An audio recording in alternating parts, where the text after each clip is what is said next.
Everybody finds a seat again? Or you can also stand, no problem. Okay, so the next presentation is about hosting, or what is needed for the future, or as the title said, that PHP and Nginx will not be enough to host and develop also specifically your decoupled site. So, who am I? My name is Michael, or people call me Schnitzel in all kind of the interwebs. I'm the CTO of Amazee, and if we talk about Amazee, it's actually multiple things. So the Amazee is a whole group, consists of 3 different brands, having offices in all over the world. We build websites, we host websites, and we also metric the websites. So, and we have offices or hubs, as we call them, in Austin, Switzerland, and Cape Town, South Africa. So yeah, my travel schedule looks crazy. That's me. People ask me sometimes where I live, and I say seat 2A. Yes, we're very happy to be here today to tell you about what we have done, what we have seen, what we're working on, and what you can learn, or how we can learn together. So let's look a bit at the history of Decoupled at Amazee in general. We already have multiple decoupled sites launched over the last couple of months. We also have done one project that actually has multiple front ends. So we talk about multiple front ends that talk to one single Drupal backend. That was actually the project that we started with, because for us that was really the key to use something like Decoupled, because we really wanted completely different front ends. And interestingly, after that, a lot of new projects that we start, we try to now get decoupled in. It's still quite a high return on investment needed, or so you need to put a lot of money in, or time and hour at the beginning to get something out, because there's a lot of stack to learn, there's a lot of code to write, but we definitely try to reduce that.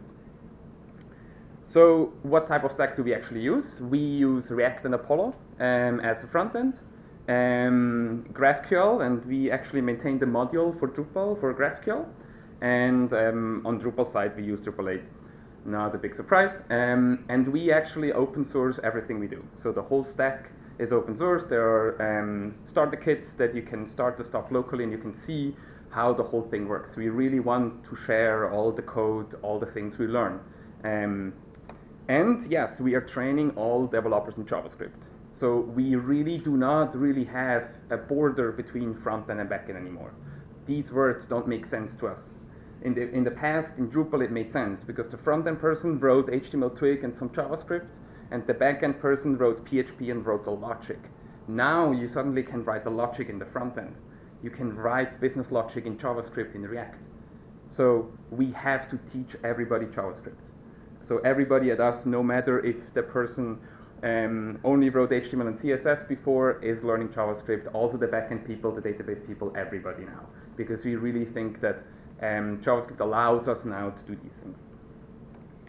On the hosting side, we are completely reinventing ourselves. Amazee.io has a hosting system that we have done over the last couple of years, but we realized with things like Node, but also other services that we will see later, we have to do something new. So the whole system is completely built on Docker. We have implemented a local development system, which makes it much easier to run stuff locally. We will see that later.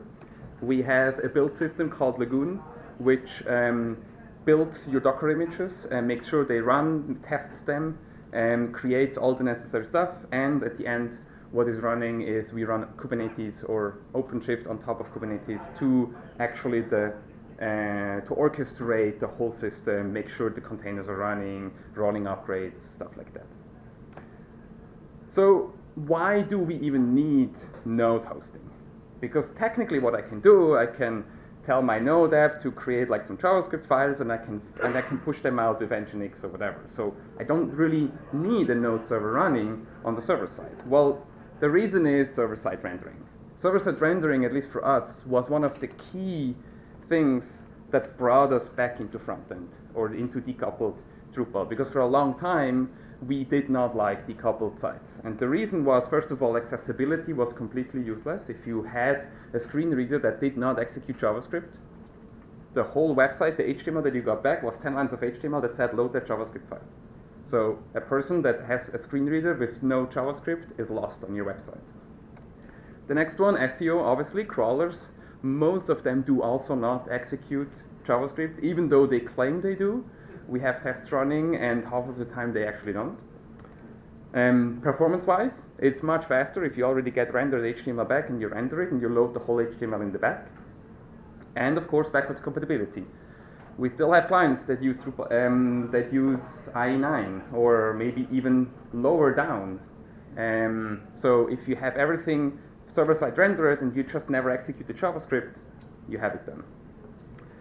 So let's look at current stacks that we all know, which is basically pretty easy. We have Drupal somewhere, we have a browser somewhere, and in between we have HTML that flows. So browser does request to Drupal and comes back.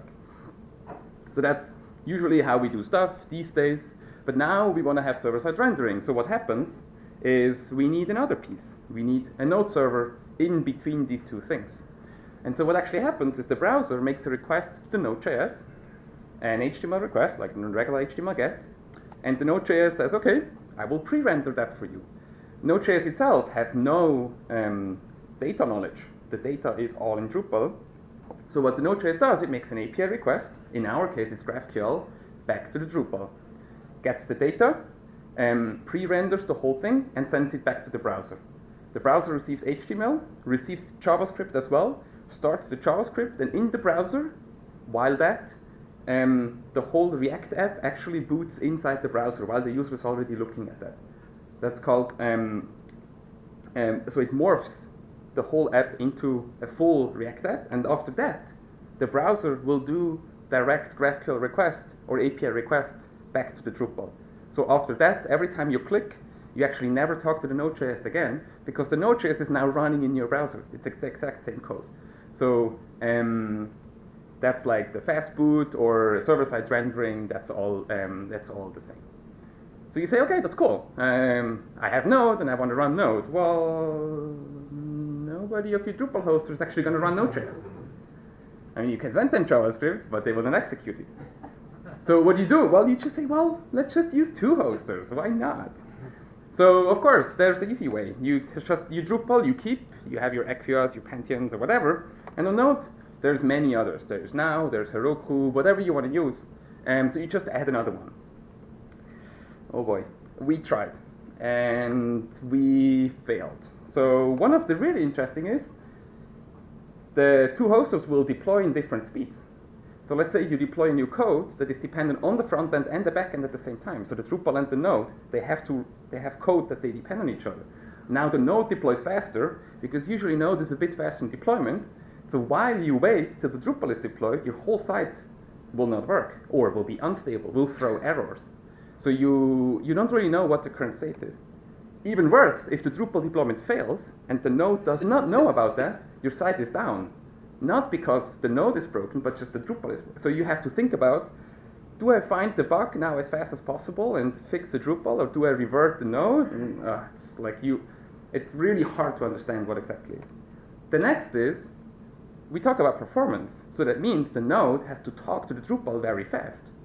But it could be that they are thousands of miles away because the two data centers are far apart. We have servers in Cape Town. Latency from Cape Town to Europe is 150 milliseconds. It is just there. That's the speed of the light. You cannot make it faster. So you have, if your Node is running in South Africa and your backend is running in Europe, well, you will have that latency in there.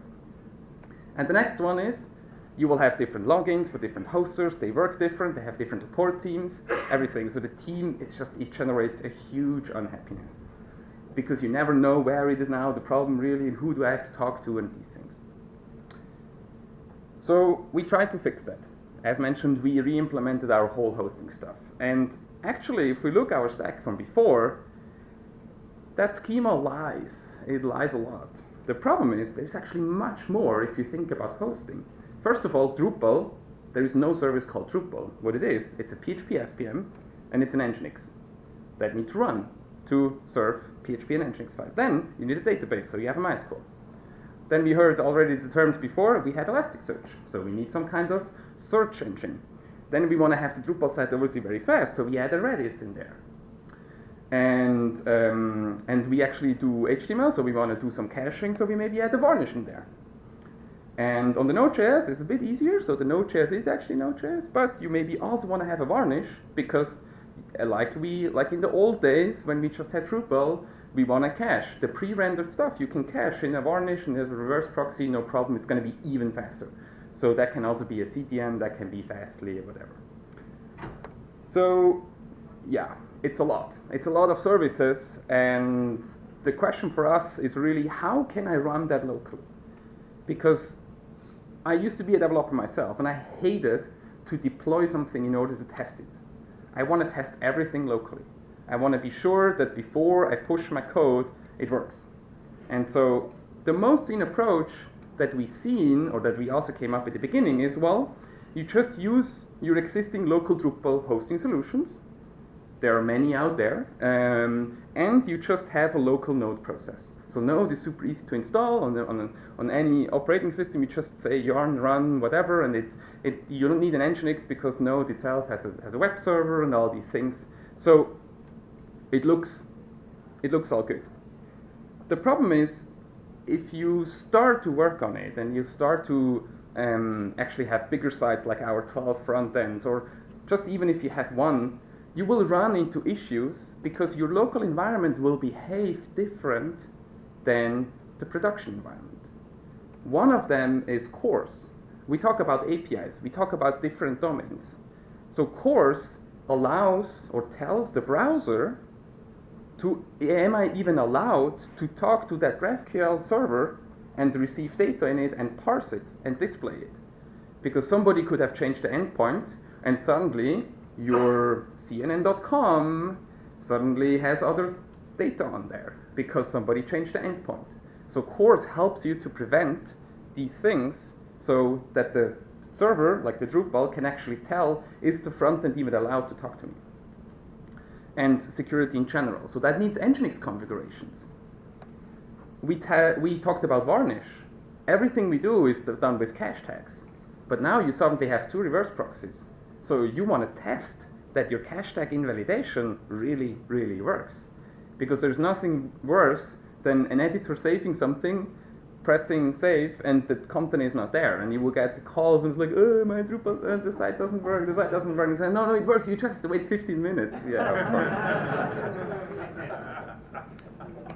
Next one is downtime simulations.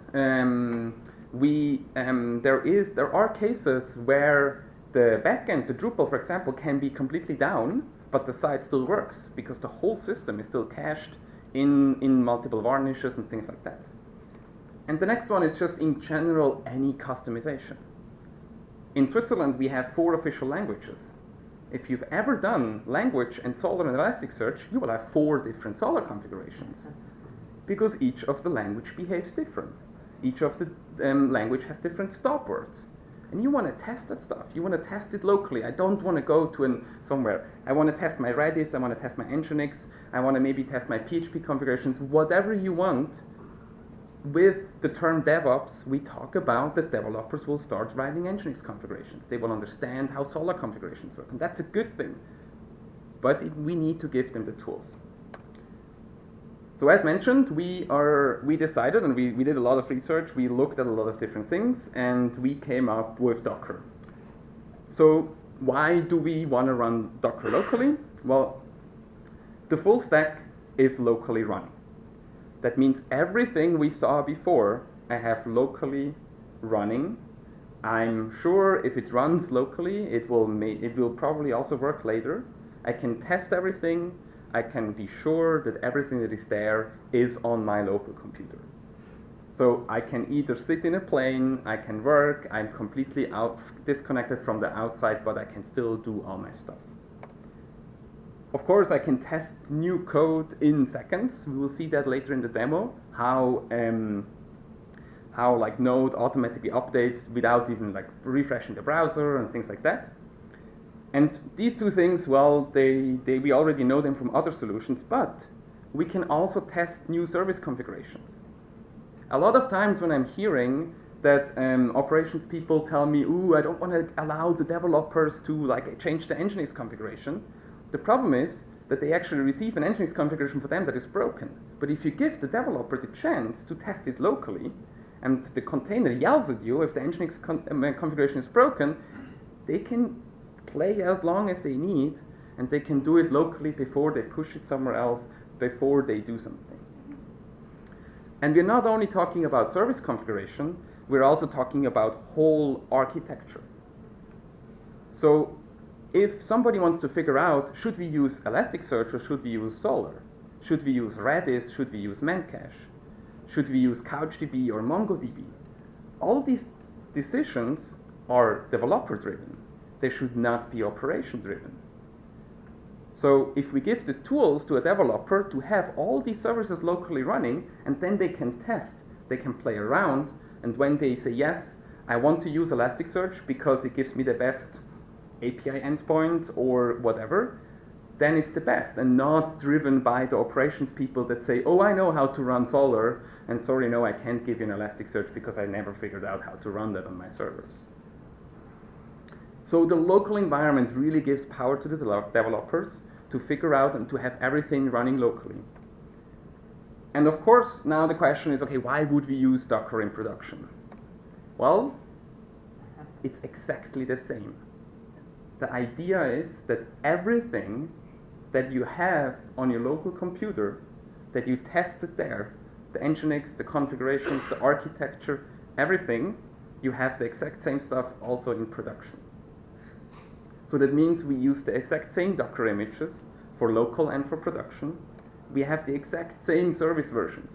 It can never happen that suddenly the hoster launched a new PHP version and your site doesn't work anymore, because you defined the PHP version. And we also have the same configurations locally running. So if I change something on my Nginx configuration, that one is get pushed up, it gets built, it gets deployed, so it's all there. So you might say you're crazy. And honestly, it sounded crazy at the beginning. We are trying a lot to really, really go that route. It's not easy. There is a lot of things that we have. May I have your attention? To all occupants and visitors of 30 Rockefeller Plaza, in conjunction with the New York City Fire Department, we are conducting a test of a fire alarm system at 30 Rockefeller Plaza. Thank you.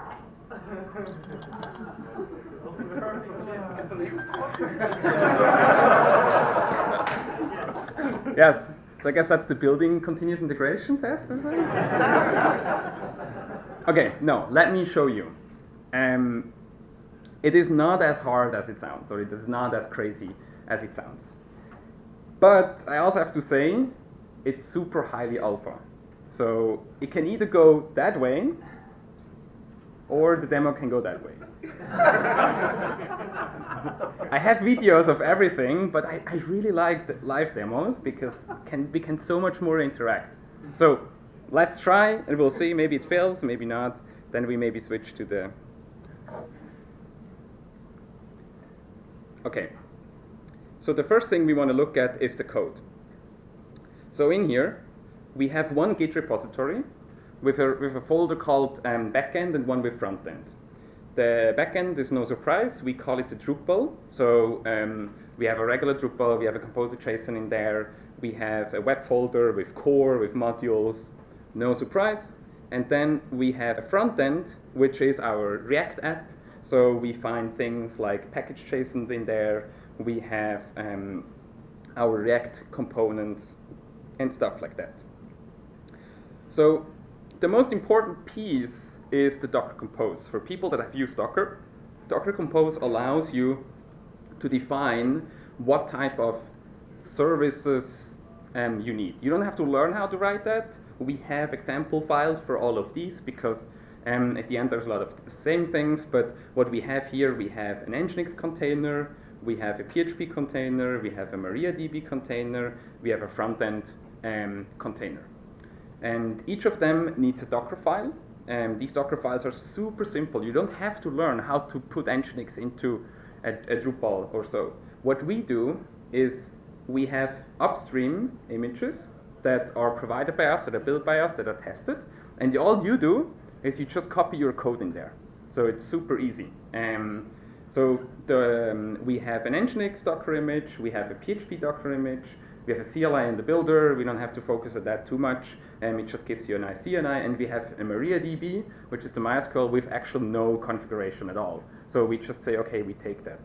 Because all the defaults you can actually see that says Drupal in here. So that MariaDB image is already pre-configured for Drupal. It has all same configurations, and you don't have to learn about that. On the other side, on the front end, we have also a Docker file, and the Docker file here is Node. So we use our Node upstream image, and we run yarn run build and some other stuff, and yeah. So that is just what you have on your local. That's what lives inside your Git repository. And now what you can do, you just run docker compose up-d, and it starts me all the containers. They will run now, and what I can do now, I can actually go to my, I don't need that anymore, you go away. So what we do is, as I mentioned, the local development environment. For everybody that has used Docker before, it gives you different ports and all that kind of stuff. So what we do, we abstract it much easier. So if you install the local Docker environment, it gives you a nice URL, things like that. So what we can do now, that you believe me, we have a Drupal installed. It's just a regular Drupal, and we have a front end. And what the front end does, it shows us all articles. So right now here I have 2 articles. One of them is called Hello World, the other one is Hello Welt. And they are here as well. If I add a new content, hello decoupled days, save and publish that, go back, refresh, it's in there. Maybe you still don't believe me, but it is actually React. So we can see here, we can see all the queries that happen. So if I click on here, we can see how there actually are GraphQL requests. So we can see how that is actually sent back. So that is a front end that has GraphQL. ServerSide rendering is enabled already. So if I now click back and forth, all that happens is just makes new GraphQL requests. After I have visited one node, it actually doesn't do new ones because the caching of the node of my browser already has that stuff, so no anything special. Yes, so, and we have the whole thing also running in production or on our servers. All these URLs here are ending also with .amazee.io, so I also have Drupal running over here. We have slightly different content, and also the front end is also running there. So we have all the stuff in there. So what I want to do now, I want to now start to actually develop a bit. So let me find my stuff in here. So I go back to the overview, and for everybody that has implemented React before, so you just have some components. Like we have here our, we have the article overview here, and if I add something in there, and you saw it already refreshed, so what happens is that the node runs in a local development environment mode where it updates all the time. So any time that I remove content, I just wait, and it will be automatically pushed to the app immediately. So I can change we can see here the GraphQL requests, so that's how React knows about GraphQL. So I can just do whatever I want, and like I have here, let's say the body, and if I just remove the body here, now the body without doing anything will go away, and it will come back. Nothing super fancy so far. So what we can do is we can go into the Drupal, and we can add a new field. So we add a new field. We define the field as, not format, plain is fine. We call it the decoupled, and we go in the decoupled days, and in the decoupled I add my field. So that's on the Drupal side. Now the GraphQL module of Drupal automatically will pick that up and will automatically expose a new schema.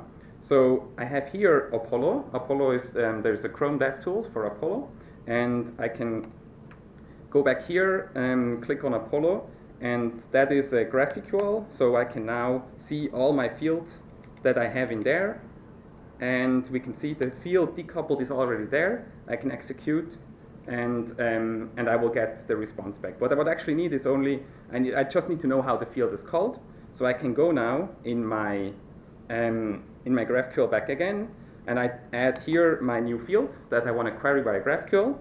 I have to inject it here, and I just want to,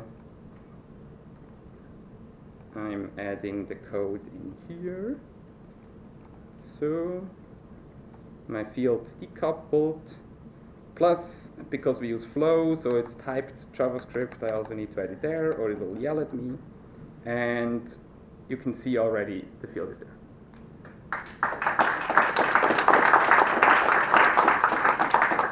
So the idea is really to give developers the chance to do everything locally. And now, let's say we launch the site, and some of the performance people come back and do an audit of the site, and they say, like, there's something weird happening. There's 2 GraphQL requests happening all the time. So every time that I click here, we can see there is a GraphQL here, and there is another one. And we can see the first one is actually only in options, and the second one actually has content there, where the first one has nothing. So that's a CORS request. GraphQL or any decoupled app will first do a request to the backend to check if it's even allowed to load data or not. And so it does that all the time, but there's not going to change a lot. And so the developers looked at the code and realized, oh, there is something wrong. Like the max age for that CORS request is at 1. So that means it is allowed to be 1 second. So there is something weird, there is something wrong. And so the developer goes in there and finds an Nginx configuration. So in there, in the backend folder, there is a Drupal.conf Nginx. And if we actually, Drupal.conf Nginx configuration, if we go to the Docker file, we can see here how that file is actually injected into the container. So we're overriding what is already given. And here we can see that max control H1. Everybody will find that. It's not very hard. You don't have to understand how the whole Nginx configuration works. You don't have to write it because we have defaults. They will work. But I can go in there and say, like, okay, actually I want to have a lot of dates. So I save that. Now that will not automatically update because it's actually the whole container. But all I have to do, I can just go in here and say docker compose build Nginx. Oops, there's no engine. So what that will do is just it will rebuild the whole container with all the configurations. I don't have to know how that everything works. It will now do everything myself. So all I do is just, hey, I did a change at the Nginx file locally, and it will build now the whole thing. It will copy stuff in back and forth. We can also see that Docker actually uses the caching system. So if it realizes that the specific line has not changed, it will do it automatically. And now I can just say docker compose up-d Nginx again. So I want to recreate the Nginx container. It will tell me that it will recreate the Nginx. It's done. I go back to my site, and if the demo gods did everything well, and I go back here, we can see now we had a GraphQL, but we see that 8.8.8 in there, and now if I click on another one, now we only have 1 GraphQL request. If I click the other one, look at it, it's only 1. So that's how we are able to give people locally to write Nginx configurations and stuff like that. But of course, I've done everything locally so far. So how do we actually get that stuff to the site? How do I deploy an Nginx configuration? We've done some Drupal configuration changes and stuff like that. So I want to pack all of that together and send it to the server, and it should happen everything on the server. Well, that's possible. So the first thing I need to do, I need to export the configuration from the Drupal, because there is actually configuration changes. So if we go in here, if we go into the CLI of my Docker system, oops. So if I say config export, it will tell me that there are some config changes. One of the things that we do is missing in here is a schema, that's some GraphQL stuff. We don't have to worry about that. I'm just going to shortly import it. So I'm just going to do that real fast. I'm happy to explain you how that exactly works, but that would be a bit too much right now. But let's just go in there, and that was the wrong one.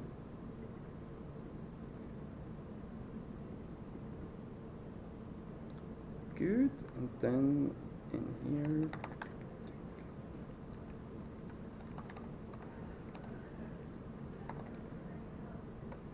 So I'm also needing to build the front end. So while that happens, I can shortly explain you. So the problem is GraphQL queries can get huge. And what you want to do, you want to use GET requests for GraphQL queries, because GETs are really easy to be saved in reverse proxies and stuff like that. Now the problem is GET has a max length in parameter headers. So at one point your GraphQL query will be too big. So what you have to do, the fallback is post, and put the whole thing in a body, because in the body of a post you can put as long as you want. The problem is that this will not really work, because if you have posts, it cannot be queried again. So what we do is there are so-called query maps, where the Drupal the Node front end and the Drupal backend have a common knowledge of all queries that are possible, and you basically just hash them. And then the front end just tells the Drupal, instead of give me the whole GraphQL query, just give me that response back that we already discussed before. So we actually have to teach the front end to create that. So we run here, we add all that stuff. And what will happen now, what we'll see is that we have Git pre-commit hooks. So they will run now through, and it will generate a new query map. We have done that. So now I can import the query map in here. So I can tell Drupal, there is a way to fully automate that. I just last night didn't have time. So May I have your attention? May I have your attention? So all tenants and visitors of 30 Rockefeller Plaza, this is your EAP director speaking. We have concluded the alarm test at 30 Rockefeller Plaza. So all tests beyond this point, all alarms beyond this point, can be considered a real emergency. Thank you. yay! Okay, so what we're doing is we're exporting everything. Drupal will tell us that there's also a GraphQL map in there. That's good. So we're exporting that. And now if we check in here, we can see all the changes that I did. So we have my field decoupled, all that stuff in there. And I'm basically just going to add that. I'm going to commit it and say like my changes, whatever. It will do the whole thing again. It will realize that there's no new map needed, so that's no problem. And I push that. So it is pushed now to GitHub. On GitHub, we have webhooks that informs informs the deployment system. The deployment system likes very much Slack, like we do. So the deployment system tells us, hey, there's a new deployment running. So just right now, there has a new push happened into the Drupal example, and we can actually look at the code. So we can see here we have the two commits that I just did. So one of them is my change into the Nginx configuration. So the Nginx configuration lives in Git, so I know anytime what somebody changed. If the site goes down because of an Nginx, I know who did it, because there's a blame button. We have the changes of the front end, that stuff we saw. We see the new query map, and then we have the Drupal changes. So that's a config import, that's the field decoupled, all that stuff that just the configuration management does. So what happens now is that the build system checks out the code and looks at the Docker Compose YAML file. It understands these files, and it will start building Docker images automatically for you. It will understand in which order they have to be run. And depending on the amount of changes, this takes either longer or shorter. So like here, we actually did changes to the front end. So the front end has to be rebuilt. We did not do any changes, for example, to the Composer JSON, so the Composer dependencies of Drupal will not be automatically downloaded. So the system understands what you really have changed. So if you only change a tiny change, the deployment will be quite fast. If you change more stuff, it will take a bit longer. Plus, what also is going to happen, during the deployment, we can also define some tasks. So there's one other file in there that actually defines what tasks should be additionally ran after the code has been deployed. So what we do here, we do first config import, because the Git has a new config in there, and we also do cache clear, so we know everything is in there. But everything else happens in that Decoupled YAML file, so we can actually see that there are some things in there that tell our hosting system that, like, the PHP is part of an Nginx PHP in there and stuff like that. So that's how you configure the system. There are a couple of things you have to learn there, but that's really not a lot. Okay, let's go, while that still deploys, let's go to the Drupal.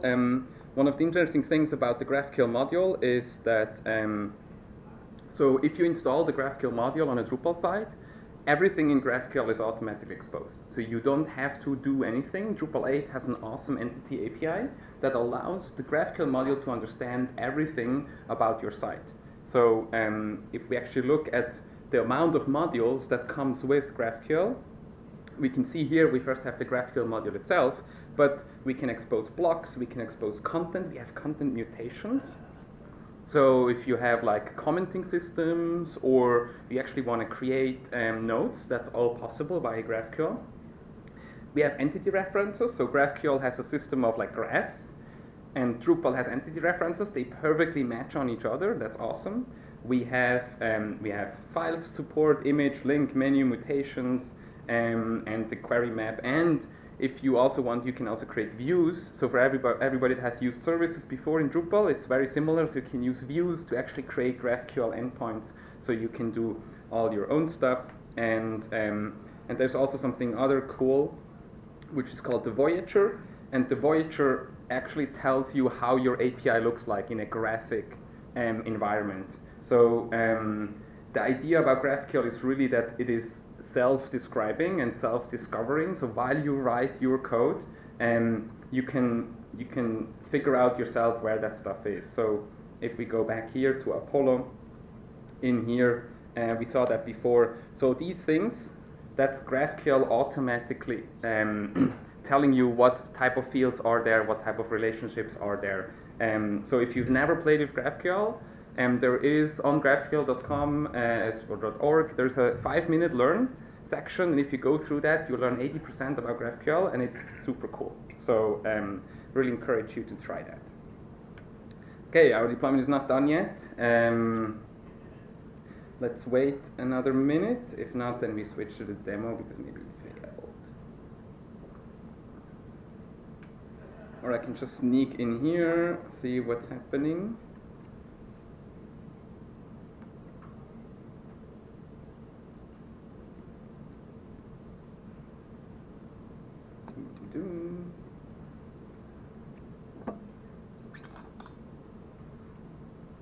Those images are on the Docker Hub? Yes. Yes, you can find all the you can find all images. You find all the the Docker files itself. They're also there. So the idea is, if you want to change something, you basically just copy out the files in there, and in your own, and you overwrite them, and you change whatever you want. So yeah, the idea is really to open up the Docker files completely to anybody use. Oh, it's actually done. So it tells me that the deployment has been finished. It also gives me the URL in case I've never visited it. So like if your client or so is in the same Slack channel, they can just click the button. So, but actually, let's go back to the Drupal and see if all the changes really worked. So I'm refreshing the page. That will recreate all the Drupal caches, which will take a bit. But I can now add a new content. And say, hopefully this worked. And I can see my decoupled field, so I'm adding some content there. I save that. Now I go back to the front end. I refresh here, and if everything works, that should be there. Yes. Cool. Thanks. So the idea is really to create an environment locally that is exactly the same. You test everything locally, and then you push it up. But now what I can do, I can create pull requests, and in my pull requests, I will see all changes, not only to the code, but I will also see all the changes to the systems. So you can still send that to an operations person and say, hey, I wrote some Nginx configuration, can you maybe look at it? But at least it allows the developer directly to test stuff, to test out new services and things like that. So as mentioned, it's very, very alpha right now. It's also not as fast as we hope. So we're working a lot on implementing that. We hope that for DrupalCon Vienna, that the whole thing has actually a beta test. And we also will open source everything you just saw. So the whole system, the whole build system, the whole Lagoon system, everything will be open source because we really believe that we should host open source code with open source hosting systems. So we want to open source everything, and so the whole thing runs also locally in your Docker on your Mac, on your computer, obviously, because the whole deployment system is also Docker, so you can test locally as well and do all this stuff. Yes? Are there any questions? Yes? Can you talk about how you handle URL management, tagging, aliasing? Yes. How do we handle? So the question is, how do we handle URL aliasing? So by default, it creates a patterned URL. So what we see here is the service name that we had in the Docker Compose. We see the site group name, which is like an internal thing, but usually it's the name of the Git repository, but you can define it yourself. Then we can see the branch name. So the branch name is actually pushed in there. So if you create another branch, it will automatically create another branch, and then we just have the server. So that's the OpenShift cluster that it runs in, and we have multiple them all over the world. So when you create a new project, you can actually say, oh, I want to host, that one is in Switzerland, so I want to host in Switzerland, or I want to host in the US, and they're going to be different. If you actually need, that's like during the development, so that's for staging and development sites, and then for the production site, you're just adding the URL that you want the production sites to be run on to your Amazee YAML file, and we will ultimately create the routes. So we will ultimately create Let's Encrypt the certificates for them, so they will be all running in HTTPS, and so you can also configure everything in a YAML file. Any other questions? Yes? What about like the path aliasing for an individual article? Is there a reverse lookup? Yes. You were to bookmark? So we can see if I click on here, the URL it loads is actually node 1, but I did not test that, but let's do that. So if I give that an alias,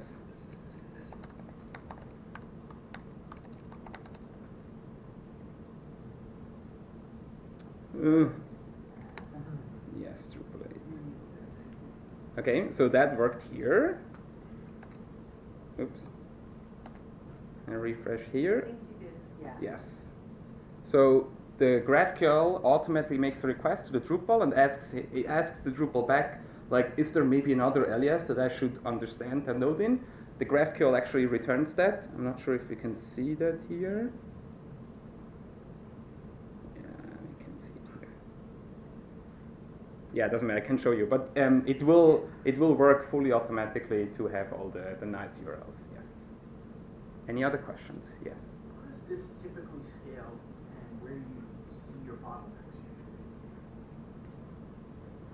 usually? So the question is, how does it scale? You mean scale in terms of Users that would be using something like this. so the idea is really that each developer works on his own branch. So that if you work, you have your own environment, you have your own branches, you have your feature branches, or however you want to do that. So if you push and pull, you will never have merge conflict. In production. Okay. So it's Docker. So we can run of the Nginx PHP, the system can automatically run more of the same kind. So I'm starting 6 Nginx PHP containers right now. And that's the scaling. And it will be done fully automatically. So the system actually looks at how much traffic comes in, monitors the CPU usage and the memory usage of the actual containers. And if if there's a threshold, it will just start more containers, and it will stop them again. There is, though, one special thing, that the Nginx in the PHP is completely stateless. It does not have any data in there. The MySQL part is a bit harder, but that is also possible. You can also scale them up and you can scale them down. We also have systems where we use Galera clusters, so you have three containers already, and you can just add more to them and you remove them. But that part is then all handled by the hosting or the hoster. That's not something that the developer really has to worry about, because then I think we reach the threshold that it has not a lot to do anymore with the code. Yes. There seems to be a lot of movement in the space as far as building all-inclusive development deployment stacks. You've got the Amazee, you've got the FFW, Yes. Fin, I think Drupal VM's even doing something now. Like, what's your sales pitch versus, Amazee versus any of these others, or My sales pitch was, so do you talk specifically about the local development environment? all the way through? Yeah. So one of the problems, the question refers a bit that there are many local development environments. That's very correct. So there is the Amazee.io stuff that we done. We have Drupal VM. We have Colorbox. We have DDEV. And we tested them all. What I really believe is that the community should come together and agree to one piece. Because the interesting part is it's not actually a Drupal problem. It's a developer problem in general. So what I'm also trying to do is find other people outside of the Drupal community that we could really come together and say, okay, we implement one thing. Because at the end, if you look at the code, we all do the same. We have some kind of HA proxy or Nginx running, and to do the nice URLs, and you maybe have some like a nice CLI line. Basically, that's it. That's really what is missing by Docker. So my hope is to standardize, to combine everything on one open source system, and that's what I'm trying to do right now, because I fully agree it should not be the case that like I worked on that project and then I need to start that local system, and then I have that project and I need to start that local system. But compared to all the other ones, I've not seen a system yet that allows you also to use the Docker images that you use locally also in production. So that's really the part that, but the Docker images that we have here, we tested them in Colorbox, they work. We tested them in DDEV, they work. At the end, it's all Docker. So it should be very easy to replace just a local development environment. Yes? What do you do for file system? Can you say it again? What do you do for your file system? So the question is what we do for file system. Locally, it's very easy. You just mount the files in there. On the actual production environment, it depends on the underlying infrastructure. So that system, for example, does run just on bare metal, and we have a cluster.fs cluster. If you run it in AWS, we use EFS or EBS. If you run it in OpenStack, you use whatever there is. So you really look at the infrastructure, what does it provide you, and based on that, you either use existing systems or you build your own. And that's how OpenShift and the Kubernetes works. Yes? So we're talking about decouple. Yes. You put backend and frontend in the same Git repo. Yes. Have you thought about putting them in separate repos, and what are the differences in managing in one repo versus two different Yes. repos? So the project that we actually started, the ones with the 12 frontends and the one Drupal backend, there are 13 Git repositories because they need different processes and stuff like that. The problem is that you need to support, if you have dependencies on the front end and the back end, you need to make sure that you deploy them at the same time. So the idea is actually that for the dev environment, we have one backend for each of the front ends, because then a developer that goes in and changes an Nginx configuration can do that. But then you actually send a pull request for the backend in the main backend repository, and then it gets reviewed there. The really cool stuff is about GraphQL, because you as the consumer define what you want back, and it's not the creator of the API that tells you what I'm going to push you. A lot of these problems are resolved. So a lot of times we deploy the backend a day before or a couple of hours before, make sure that the GraphQL and the fields are there, the editors can go in there, do all their stuff, because nobody is requesting these fields, nothing is going to happen, and then at one point you just deploy the front end. So it works, the system works for that way, that's perfectly fine, and it's just it needs some coordination between multiple people that are responsible for these multiple parts. Yes? Yeah, a point on one of the prior questions, and I have a question as well, on the topic of like kind of community comes together. If you haven't talked with John Q and like what's happening with the Beaver project, they're getting into very similar ideas. So just encourage that if you haven't already. Yes, I'm talking to him, yes. Cool. Yeah. The question is, so a lot of the configuration for service is in the Docker file. How are you doing anything to manage sort of connecting services and getting ports set? Is that managed separately, or do you have to sort of get that plugged in, like environment variables and the like? How are you managing that? So one of the things that within these Docker Compose, the systems, they can just use each other's service names, and that's the same also on ours. So for example, the Nginx needs to talk to the PHP, and if we look at the Nginx config, we can see here that, so it just talks to a host called PHP. That's all it does. And then Docker, the DNS does like the auto service discovery, things like that. So a lot of things are fixed, are handled there. The environment variables, so we use .env systems. And what you can do, you can create specific .env files with the branch name in the .env file, and then these environment variables are only going to be used for that specific deployment on that branch. And we also have a secret system, because you don't want to put secrets into the GitHub repository, so you can, by our API, you can create secrets, and they will be exposed as environment variables, so you can make sure that your GitHub repository has no secret data in there. Cool, I think we're close to time. One more question? Sure. Okay, one more, last one, Aaron. Have you been following the Docker Swarm stuff? Yes. Because they have mechanisms for scaling up and down services and for providing secrets and that kind of thing. And just what are your thoughts? Yes, so it's a bit of a philosophical question. Swarm is just a competitor to Kubernetes. Kubernetes has been much longer around, and the community in there is just way more used currently. If you look all the big companies that currently are using Docker, they all use Kubernetes. GitHub just announced they moved their whole system to Kubernetes. There are others. Swarm is just the orchestration system of Docker, the company itself, and they obviously use all their marketing push to really push that in. So far, we just have most experience with Kubernetes, so we don't really see any reason to switch, but technically, they do a lot of systems themselves. Like, yes, like you mentioned, they do auto discovery, they do auto scaling, they do secrets management, stuff like that. So it's really a question of, like, right now, I don't see Swarm being there where Kubernetes is. And that could change maybe in a year or two. But the idea, again, would be that as a developer, you don't need to worry about that stuff. Because at the end, all I need from you is a Docker file, and I will run that for you.